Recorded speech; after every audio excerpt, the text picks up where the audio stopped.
وعنا وزدنا علما وبارك لنا في علمنا وارزقنا الإخلاص في القول والعمل كاملا وعلما نافعا لا يحصى وتوفيقا دائما وصحة ويقينا وعافية.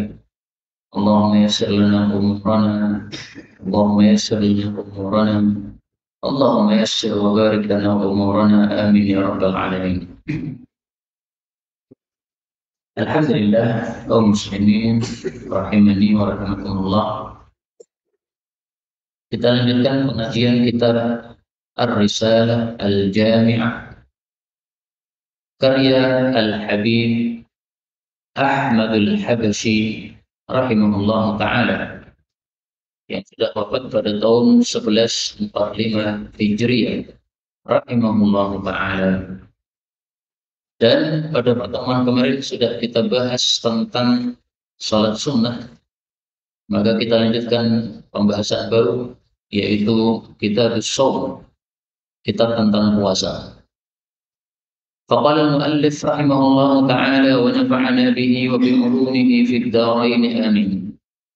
Wa amma adapun as-shaum, puasa, wa huwa, dan dia adalah as-salisu, yang ketiga, min arkanil islami, dari rukun-rukun Islam. Fahuwa, maka dia itu adalah imsakun, menahan, ma'rufun, yang sudah diketahui, ala wajhin, atas cara, makhsusin, yang dikhususkan.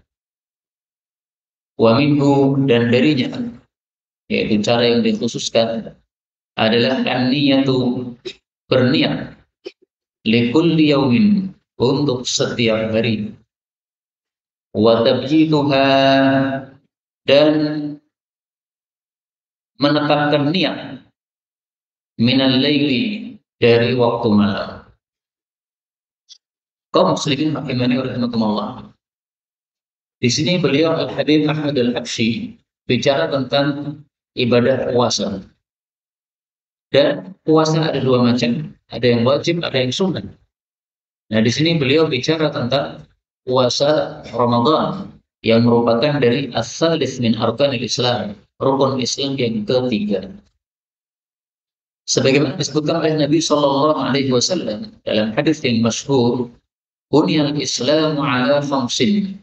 Telah dibangun agama Islam di atas 5 perkara. Yang pertama, syahadat an la ilaha illallah wa anna Muhammadar Rasulullah. Yang kedua, menegakkan salat.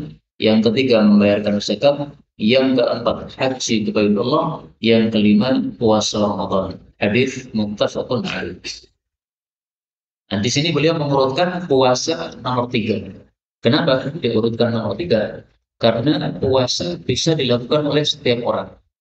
Berbeda dengan haji, yang melakukan hanya orang-orang yang mampu saja. Berbeda dengan zakat, yang melakukan hanya orang-orang yang hartanya sudah mencapai nisab. Tetapi kalau puasa, maka setiap orang bisa melakukannya. Jarang ada orang tidak bisa melakukan puasa.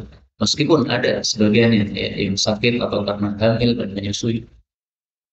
Beliau katakan definisi puasa adalah imsakun, menahan. Jadi secara bahasa yang disebut puasa itu adalah menahan. Sebagaimana dalam Al-Quran, Allah Subhanahu wa Ta'ala sebutkan kata-kata puasa yang artinya adalah menahan. Pada surat Maryam ayat 26. Maryam mengatakan, ini sesungguhnya aku nadartu, bernadar lirrahman, karena Allah sauman, untuk saum. Saum di sini maksudnya apa? Maksudnya falan ukallimal yawma insiya.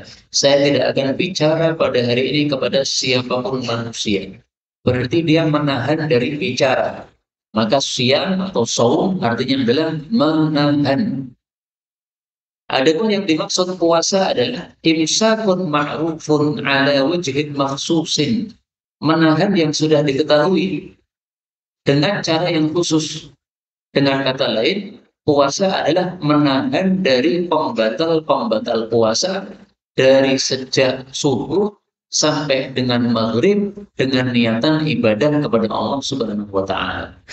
Sebagaimana nanti akan dijelaskan oleh beliau pada definisi berikutnya. Kemudian beliau menjelaskan bahwasanya puasa harus diniatkan setiap hari. Puasa Ramadan kan 29 hari atau 30 hari. Nah, itu niatnya harus 29 kali atau 30 kali. Tidak boleh puasa Ramadan niatnya hanya satu kali di awal Ramadan saja. Ini pendapat yang dipilih oleh beliau. Kenapa? Karena diserupakan dengan sholat. Dalam satu hari kita sholat 5 kali. Apakah niatnya cuma satu kali? Tidak. Niatnya juga 5 kali. Sholat subuh niat dulu, sholat duhur niat dulu, sholat asar niat dulu. Sama juga puasa. Puasa dari subuh sampai maghrib niat. Kemudian habis itu nggak puasa. Habis itu puasa lagi, subuh sampai maghrib niat lagi. Terus begitu. Tapi ini masalah khilafiyah. Sehingga di sini saya kasih tanda garis bawah pada footnote-nya dan tulisan saya.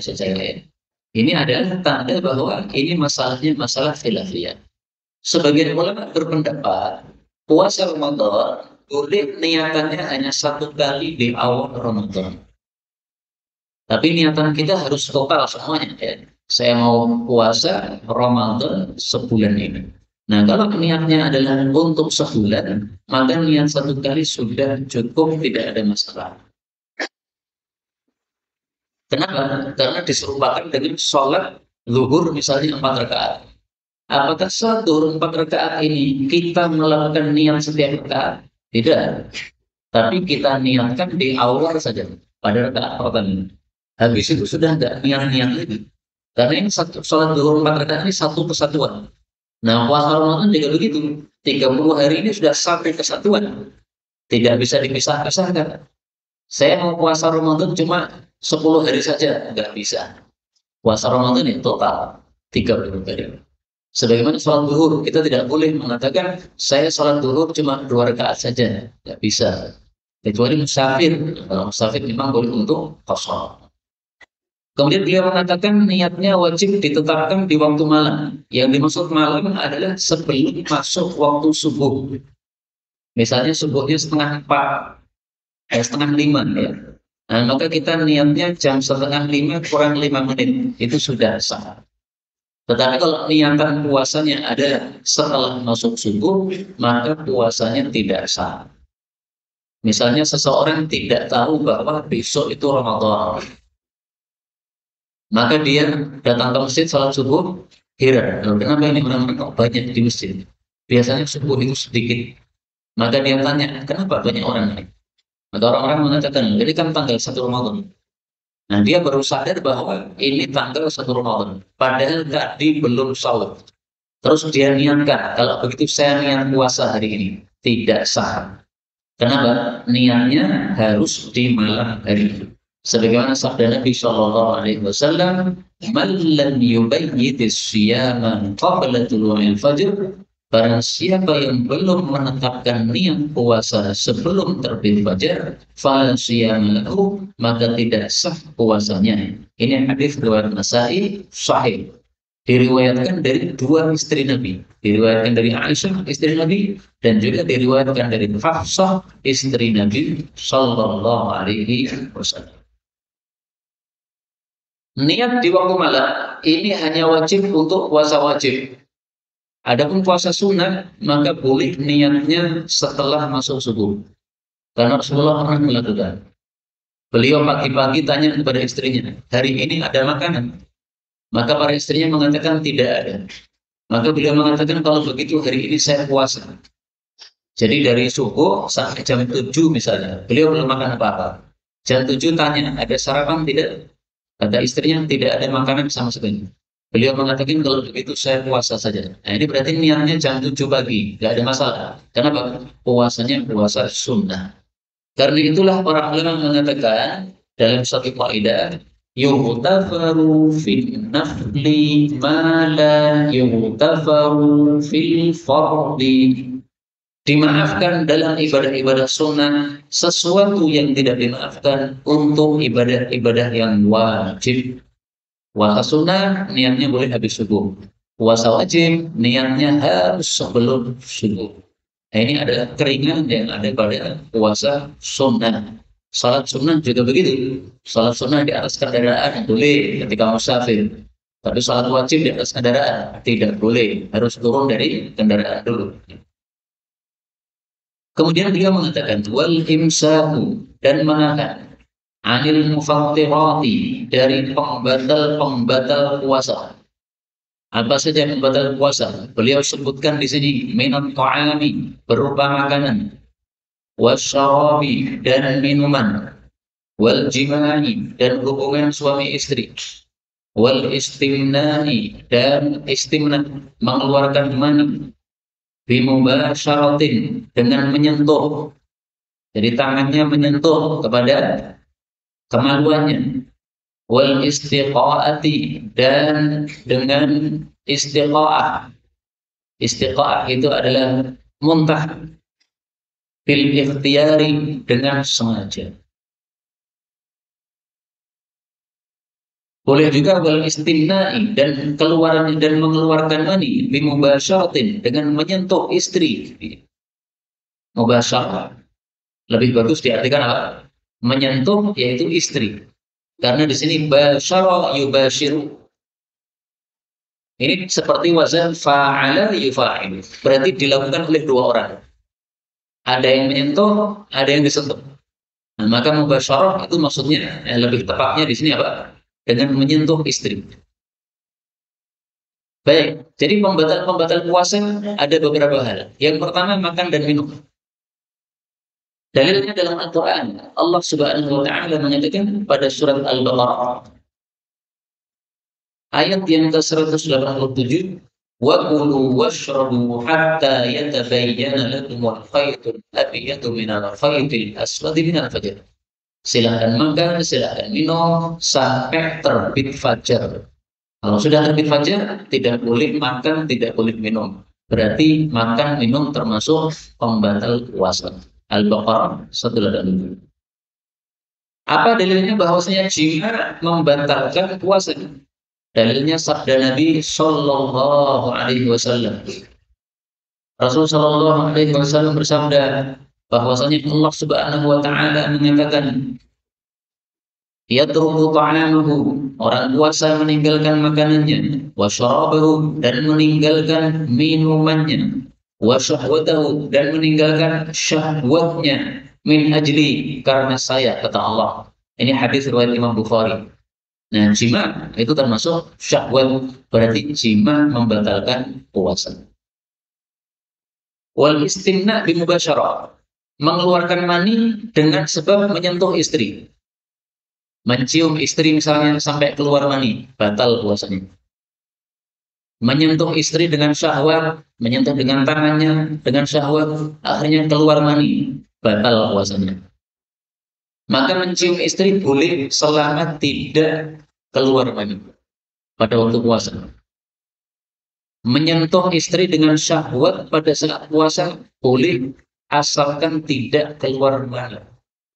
Karena itu ada dua orang datang kepada Nabi, pertanyaannya sama, jawaban Nabi berbeda. Ada orang datang kepada Nabi, ya Rasulullah, saya puasa, boleh cium istri saya tidak? Beliau mengatakan boleh. Ada lagi orang datang, ya Rasulullah, boleh saya cium istri saya saat puasa? Beliau katakan tidak boleh. Maka beliau ditanya, kenapa yang pertama boleh, yang kedua tidak boleh? Beliau katakan yang pertama ini sudah tua, maka boleh cium istrinya. Kenapa? Aman dari syahwat, tidak akan keluar mani. Adapun ini kaum muda ini baru saja menikah nih, bahaya nih kalau mencium istrinya nanti keluar mani, maka tidak boleh mencium istrinya pada saat puasa. Jadi masing-masing kita ngerti sendiri-sendiri. Kira-kira saya kalau cium istri ketika puasa keluar mani tidak? Kalau keluar mani tidak boleh cium. Kalau tidak, yakin tidak, maka boleh cium. Meskipun lebih bagusnya tidak usah melakukan sesuatu yang bisa membuat keraguan. Dalilnya apa yang ini? Ini dalil sama dengan jima tadi. Wa syahwatahu. Karena mani termasuk apa? Syahwat. Dan Nabi menyebut mani dengan istilah syahwat pada hadis Arba'in. Silahkan nanti dicari di hadis Arba'in Nawawi. Kemudian istiqa'ah, muntah tapi yang sengaja. Berarti kalau muntahnya tidak sengaja, tidak membatalkan puasanya. Orang setelah sahur terlalu kenyang, maka perutnya sakit. Nah, supaya perutnya kosong, dia kemudian berusaha memuntahkan diri, dilikitik ininya tenggorokannya. Pakai apa gitu, gitu. Nah, karena akhirnya geli, akhirnya muntah. Ini batal puasanya. Tetapi kalau dia naik bis, kemudian bisnya karena melewati jalan yang liuk-liuk misalnya, maka akhirnya dia pusing, akhirnya muntah. Nah, seperti ini puasanya tidak batal. Sabda Nabi Shallallahu Alaihi Wasallam, tulis istaqa'a man dara'ul qayyum, barang siapa yang terkalahkan oleh muntah wa huwa shaim, dalam keadaan puasa, falaysa alaihi qada, maka tidak wajib mengganti puasa. Wa man istaqa'a, tapi barang siapa yang sengaja memuntahkan diri, falyaqdi, hendaklah dia mengganti puasanya. Hadis riwayat Imam Ahmad, derajatnya kata Syekh ini sahih. Meskipun saya jujur, sebagian ulama mengatakan ini bukan sabda Nabi, tapi ini perkataan sahabat Nabi Sallallahu Alaihi Wasallam. Anggaplah ini perkataan sahabat Nabi, tapi sudah dipakai dalil oleh para ulama. Nah, berarti kita pakai dalil juga. Kita lanjutkan.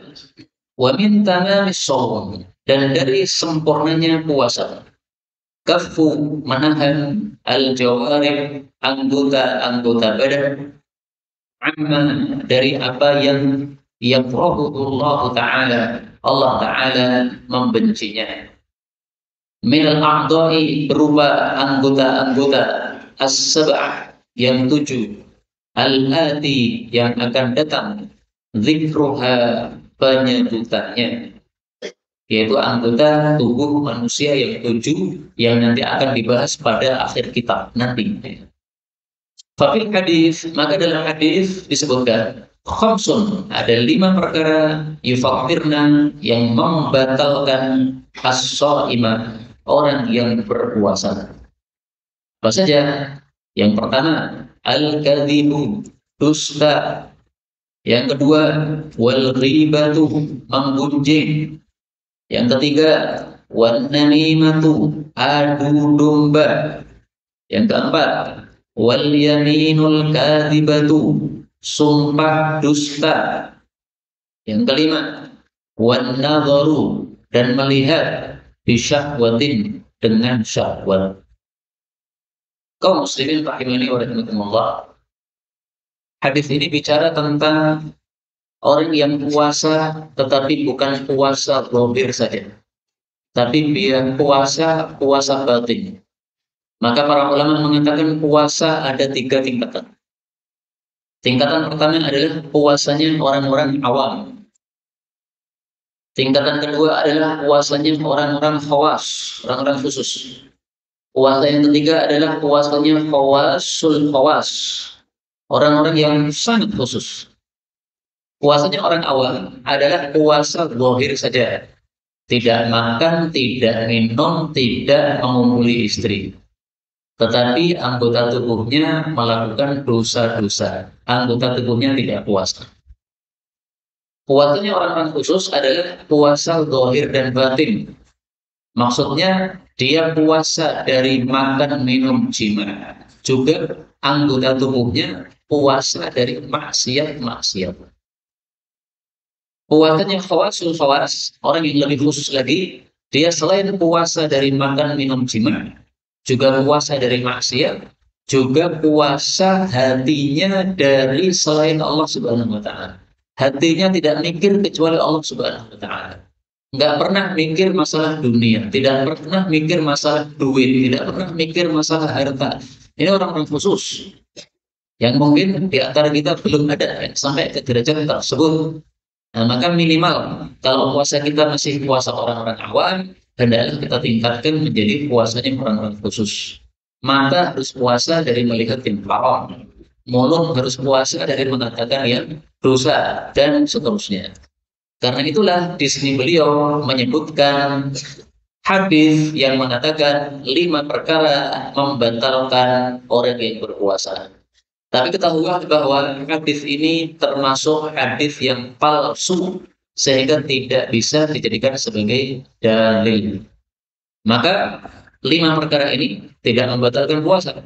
Dusta, ghibah, adu domba, sumpah dusta, melihat dengan syahwat, ini semuanya tidak membatalkan puasa. Adapun yang membatalkan puasa adalah tadi makan, minum, jima, menyentuh istri sampai keluar mani, dan muntah secara sengaja. Hadis ini adalah hadis yang apa? Palsu. Sebagaimana dijelaskan oleh para ulama kita rahimahumullah taala, di antara yang mengatakan palsu adalah Al-Imam Ibnu Abi Hatim, seorang ulama ahli hadis yang sangat terkenal. Beliau mengatakan, hadza haditsun kadzibun. Ini adalah satu hadis palsu.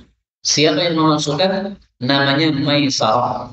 Seorang perawi bernama Maisarah. Dia yang memasukkan hadis ini.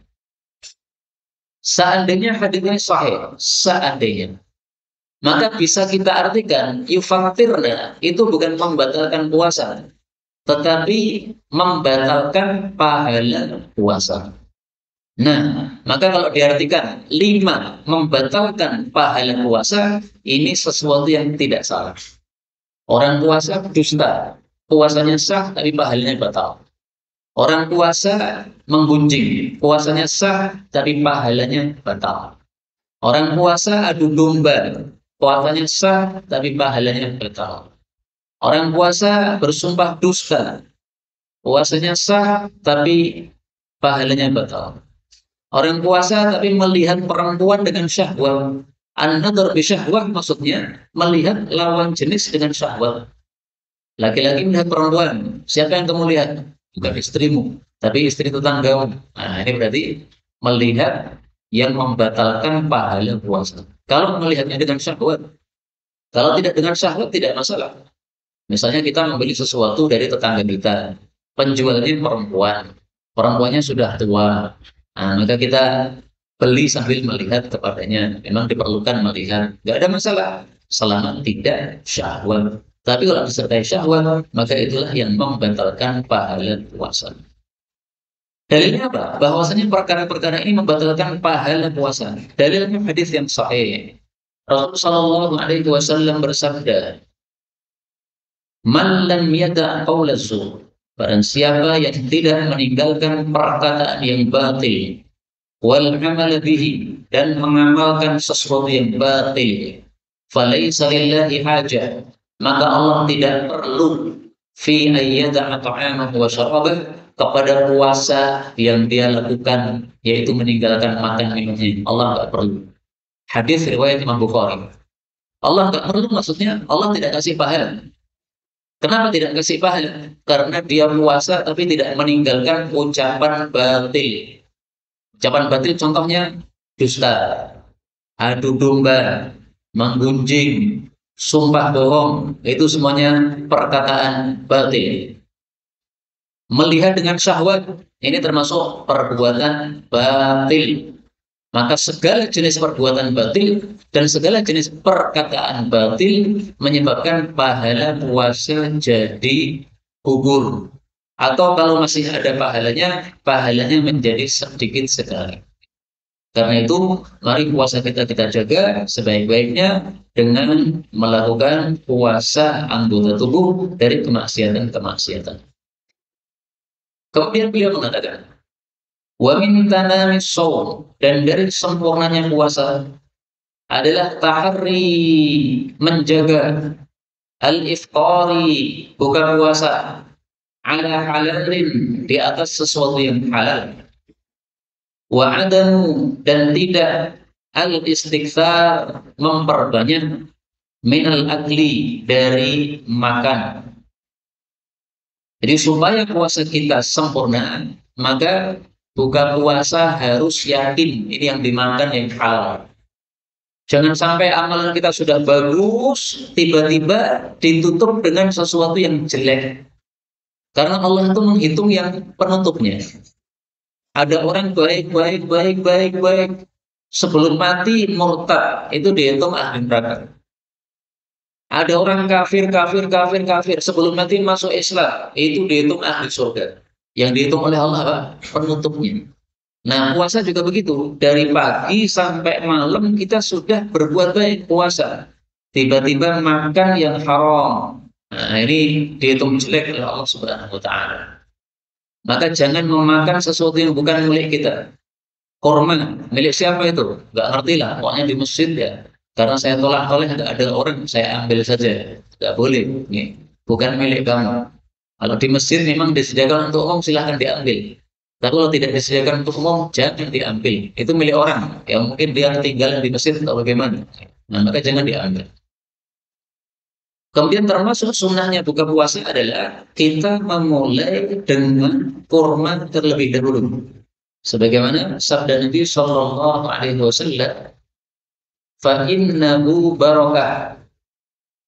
Idza aftara ahadukum, kalau seseorang berbuka, falyuftir ala tamrin, hendaklah memulai dengan kurma. Fa innahu barakah, karena kurma adalah berkah. Fa illam yajid tamran, kalau tidak mendapati kurma, falyuftir ala ma, hendaklah berbuka dengan air putih. Fa innahu tahur, karena air putih mensucikan. Jadi urutannya tolong dihafalkan. Pertama, kurma, itu kalau ada. Kedua, air putih. Yang ketiga adalah buah-buahan yang manis. Kenapa? Karena mirip dengan kurma. Kurma manis dan kurma adalah buah-buahan. Tapi buah-buahan ini bukan nomor dua, tapi nomor tiga. Kenapa? Karena Nabi sudah menyebutkan yang pertama kurma, yang kedua adalah air putih. Dan di masa Nabi sudah ada banyak buah-buahan, tidak hanya ada kurma. Ada anggur, ada yang lain-lain. Tapi Nabi menyebutkan kurma, berarti kurma, bukan yang lain. Maka buah itu di nomor tiga. Kalau buah juga tidak ada, maka segala sesuatu yang manis, misalnya cola dan sebagainya, karena dia menyerupai kurma, hanya menyerupai dari satu sifat saja, yaitu manisnya, tapi dia bukan buah. Nah, maka jangan sekali-kali memulai buka puasa dengan gorengan tidak sesuai sunnah dan tidak menyehatkan badan. Tapi mulailah dengan air putih kalau memang tidak ada kurma. Tapi apakah haram? Ya tidak sampai haram. Tapi inilah yang disampaikan oleh Rasulullah Shallallahu Alaihi Wasallam. Termasuk sunnah buka puasa adalah kita berdoa setelah buka puasa. Doanya dzahaballahu wa batallatil maruq wa thabatal ajru insyaallah. Telah lenyap dahaga, telah basah urat-urat, dan pahalanya insya Allah masih tetap ada. Hadis riwayat Abu Dawud sahih. Ini doa dibaca setelah buka puasa. Karena banyak orang tidak paham membacanya sebelum buka puasa. Termasuk ketika saya masih kecil, ikut TPA, kemudian pemimpin TPA-nya mengajak kita berdoa bersama sebelum buka puasa. Salah satu doanya ini, dhahaballah, ini salah. Karena dhahaballah telah lenyap dahaga, belum buka puasa kok mengatakan sudah lenyap, nggak benar.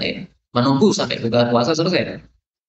Adapun sebelum buka puasa, maka boleh panjenengan membaca Allahumma laka sumtu Bismillah walhamdulillah Allahumma laka sumtu wa ala rizqika aftartu wa alaika tawakkaltu subhanaka wa bihamdika taqabbal minni innaka antas sami'ul alim. Boleh dibaca. Hadisnya riwayat Daraqutni, tapi dhaif. Lo dhaif kok boleh dibaca? Karena meskipun dhaif, tapi terpayungi oleh dalil umum yang sahih. Dalil umum yang sahih mengatakan bahwasanya orang yang buka puasa doanya mustajab. Nah, maka ketika kita menjelang buka puasa, kita berdoa kepada Allah Subhanahu wa taala, tidak ada masalah. Rasulullah Shallallahu Alaihi Wasallam bersabda, "Lis-shaim," bagi orang yang puasa, "inda fitri," ketika buka puasa atau menjelang buka puasa, "la da'watan ma turaddu," sungguh mempunyai doa yang tidak ditolak oleh Allah Subhanahu wa taala. Hadis ini disahihkan oleh Imam Hakim. Meskipun ada juga yang mendhaifkannya, tapi boleh kita mengikuti ulama yang mensahihkan karena kita bukan ulama. Boleh mengikuti ulama, boleh. Maksudnya mengikuti ulama yang kita pilih dalam hal ini yang mensahihkan, boleh, tidak ada masalah. Kemudian beliau mengatakan, wa adamul istighfar minal akal, jangan memperbanyak makan. Kenapa? Karena salah satu hikmah puasa adalah untuk menyempitkan laju setan dalam tubuh kita. Setan itu masuk dalam aliran darah kita. Nah, aliran darah manusia menjadi sempit apabila dia lapar atau sedikit makan. Aliran darah akan menjadi kencang apabila dia sering kenyang. Nah, maka salah satu hikmah puasa adalah supaya kita tidak mudah diganggu setan. Disuruh makan cuma 2 kali saja. Lah kalau makan 2 kali tapi sebanding dengan 4 piring, nah itu sama dengan tidak puasa berarti. Kamu tidak puasa makan 3 piring, tapi ini puasa malah makannya 4 piring. Tidak begitu apa berfungsi berarti. Meskipun dia tetap puasa namanya, tapi kurang berfungsi. Kenapa? Darahnya masih ngalir dengan deras. Maka setannya lebih longgar masuk ke dalam darah manusia tersebut sehingga mudah untuk diganggu setan. Apalagi orang yang banyak makan itu biasanya banyak menguap, habis itu banyak ngantuk, sehingga sholatnya tidak khusyuk, sholatnya males-males. Gara-gara terlalu kenyang, akhirnya tidak ikut sholat taraweh. Gara-gara terlalu kenyang, maka sholat tahajudnya cuma 2 rakaat saja, habis itu ngantuk tidur. Nah, itu adalah efek dari banyak makan. Maka sabda Nabi Shallallahu Alaihi Wasallam mengatakan, "Ma mala'a adamiyun wi'aan syarrun min batnih." Tidaklah manusia memenuhi satu wadah yang lebih jelek daripada perutnya sendiri. Bihasbi bani Adam uklatul yuqimna sulbah. Cukup bagi manusia beberapa suap yang bisa menegakkan tulang sulbinya. Maksudnya kalau dia makan, tidak usah banyak-banyak, sudah terasa cukup, sudah badannya sudah kuat, nah sudah, tidak usah nambah. Fa'inkan adalah mahal, kalau dia ingin nambah, fathuluthun li ta'ami, maka maksimal sepertiga perut untuk makan, wa thuluthun li syarabi, sepertiga perut untuk minum, wa thuluthun li nafasi, sepertiga perut untuk nafasnya. Hadis riwayat Tirmidzi sahih. Nah, maka banyak makan di dalam Islam ini tercela, tidak terpuji. Kenapa? Melonggarkan darah sehingga menyebabkan setannya mengalir dengan deras sehingga mudah untuk diganggu oleh setan. Susah untuk berbuat kebaikan yang banyak. Kemudian sebagai penutup beliau mengatakan, wayang bagi dan pantas al-istighfaru memperbanyak minas shaumi puasa, maksudnya puasa sunnah. La siyama terutama al-ayyam hari-hari al-fadilatu yang memiliki fadilah, yang memiliki keutamaan fi syar'i di dalam syariat Islam. Wallahu a'lam. Allah lebih mengetahui. Wabillahi taufik, dan hanya dengan Allah kita mendapatkan taufik. Kaum muslimin rahimani wa rahimakumullah. Setelah beliau membahas tentang adab-adab puasa, maka beliau menutup pembahasan puasa dengan menghasung memperbanyak puasa sunnah. Tapi saya ingin katakan bahwa tidak semua orang itu pas untuk melakukan saran beliau ini. Ada orang yang ahli puasa, ada orang yang tidak ahli puasa. Yang ahli puasa, sehingga meskipun dia puasa tetap kuat badannya, tidak meninggalkan kewajiban-kewajibannya, maka silahkan memperbanyak puasa. Tapi yang merasa dirinya bukan ahli puasa, kalau puasa malah tidur terus, melentruk terus, sehingga kewajiban-kewajibannya malah keteteran, maka jangan puasa sunnah. Kenapa? Karena Rasulullah Shallallahu Alaihi Wasallam bersabda, menyampaikan hadis yang sahih dari Allah Subhanahu Wa Taala, hadis qudsi. Allah mengatakan, wa ma taqarraba ilayya 'abdi bi syai'in ahabba ilayya mimma aftaratuhu 'alaihi. Tidaklah seorang hamba mendekatkan diri kepada saya dengan sesuatu yang lebih saya sukai daripada apa yang saya wajibkan kepadanya. Maka kalau puasa sunnah menyebabkan kewajiban jadi keteteran, jangan puasa sunnah. Berarti puasa sunnahnya itu gara-gara ambisi saja, bukan gara-gara untuk cari ridha Allah. Buktinya kewajibannya malah keteteran. Kalau tujuanmu cari ridha Allah, kewajiban itu yang dipentingkan dulu. Gara-gara puasa sunnah akhirnya sholat jamaah nggak pernah ke masjid. Kenapa? Tidur terus. Azan berkumandang nggak dengar. Nah, ini berarti tidak pas untuk puasa sunnah. Nggak usah puasa sunnah. Maka masing-masing kita bisa menilai diri sendiri-sendiri. Apakah Anda kuat puasa? Kalau kuat, berarti Anda ahli puasa. Silakan perbanyak puasa. Kalau Anda tidak kuat, maka tidak usah memperbanyak puasa. Salah satu sahabat Nabi yang tidak banyak puasa adalah Ibnu Mas'ud radhiyallahu anhu. Apa kata Ibnu Mas'ud? Dia mengatakan, "Inni la uksirus shaum." Saya tidak memperbanyak puasa sunnah. Li'annahu yud'ifuni 'anil tilawah. Karena puasa sunnah menyebabkan saya lemah dari memperbanyak membaca Quran. Jadi Ibnu Mas'ud menganggap bahwa membaca Quran pahalanya lebih besar.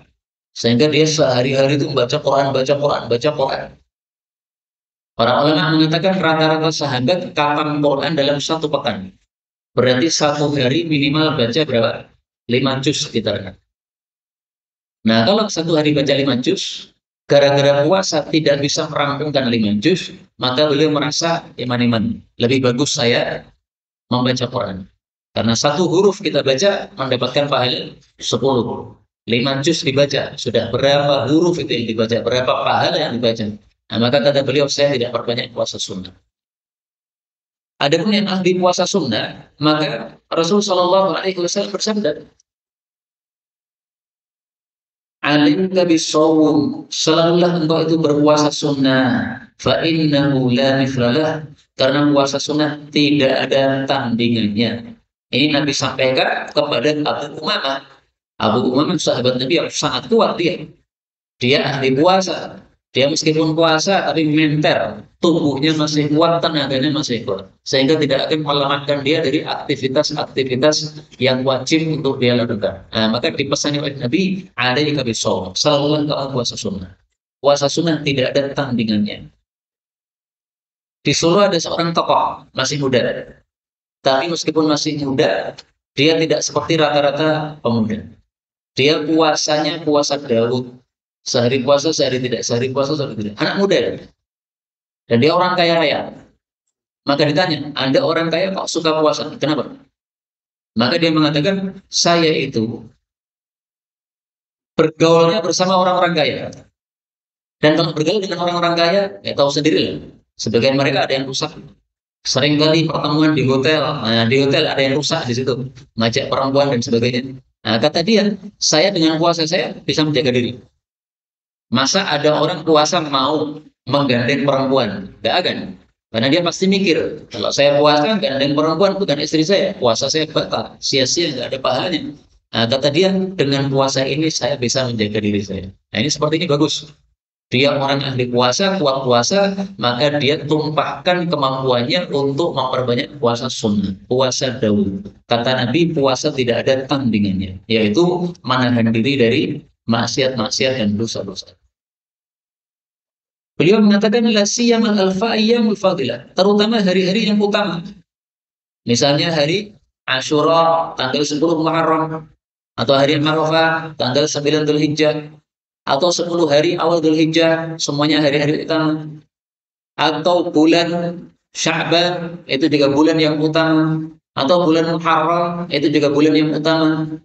Rasulullah SAW bersabda, afdhalus siyami ba'da Ramadan, puasa yang paling utama setelah puasa Ramadan, Syahrullahil Muharram, adalah puasa pada bulan yang Allah, yaitu bulan Muharram. Hadis riwayat Muslim. Nah, maka kalau panjenengan semangat puasa, maka puasa di bulan Muharram ditekan-tekankan. Kenapa? Pahalanya lebih besar. Itulah makna afdal, paling utama, yaitu paling besar pahalanya. Maka sungguh aneh masyarakat Indonesia ini. Mereka sangat mementing-mentingkan puasa bulan Rajab, tetapi mereka tidak puasa di bulan Muharram. Kenapa puasa bulan Rajab, padahal bulan Muharram itu yang dihasilkan oleh Nabi SAW? Saya tidak melarang dengan puasa Rajab, tidak. Tapi sungguh terbalik kalau mementingkan puasa Rajab, tapi tidak mementingkan puasa Muharram. Karena puasa Rajab, kata para ulama, tidak ada satupun hadis sahih tentang fadilah puasa Rajab. Tapi ini puasa Muharram, hadisnya sahih riwayat Muslim. Ini banyak masyarakat yang gara-gara tidak mengaji hadis, akhirnya perbuatannya, tingkahnya salah kaprah. Mementingkan sesuatu yang tidak penting, meninggalkan sesuatu yang lebih penting. Bukan berarti saya melarang puasa, tidak ya. Silahkan puasa Rajab, silahkan.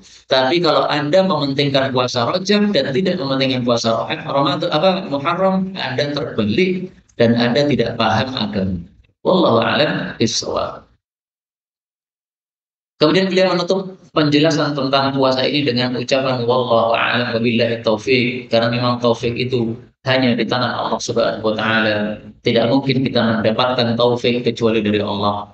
Tidak mungkin kita mau puasa sunnah kecuali dari Allah. Tidak mungkin tanggal 10 Muharram kita puasa kecuali karena taufik dari Allah. Tidak mungkin kita 6 hari puasa setelah Ramadan kecuali taufik dari Allah Subhanahu wa taala. Allah mengatakan dalam Al-Quran, wa ma taufiqi illa billah, dan tidaklah taufik untuk saya kecuali dengan sebab pertolongan Allah Subhanahu wa taala. Surat Hud ayat 88. Karena itu kaum muslimin rahimakumullah, Nabi mengajarkan kita doa supaya kita mendapatkan taufik. Allahumma inni as'aluka al-huda wal-tuqa wal-afafa wal-ghina. Hadis riwayat Muslim. Mari ditirukan. Allahumma inni as'aluka al-huda wal-tuqa wal-afafa wal-ghina. Ya Allah, sesungguhnya aku minta kepada Engkau al-huda, petunjuk, wal taqwa, dan takwa, wal afafa, dan iffah. Iffah itu meninggalkan segala yang tidak boleh. Wal ghina, dan kaya. Yang dimaksud kaya adalah kaya hati. Ini doa sangat pantas untuk kita baca setiap hari. Kapan? Bebas. Kalau mau silahkan dibaca pada saat sujud. Sujud dalam salat ini kondisi hamba paling dekat sama Allah. Sujud dalam salat ini kondisi paling waktu mustajab untuk berdoa kepada Allah Subhanahu wa taala. Nah, maka ini sangat bagus dibaca pada saat sujud. Kita ulangi lagi doa ini 3 kali bersama-sama. Allahumma inni as'aluka al-huda wat-tuqa wal-afafa wal-ghina. Allahumma inni as'aluka al-huda wat-tuqa wal-afafa wal-ghina. اللهم إني أسألك الهدى والتقى والعفاف والغنى وصلى الله وسلم وبارك على النبي محمد والحمد لله رب العالمين. Inilah yang disampaikan pendengar dari Allah. Kalau ada saatnya, astagfirullahaladzim li wa lakum walhamdulillahi rabbil alamin. Sisa waktu kalau ada soal jawab dipersilakan.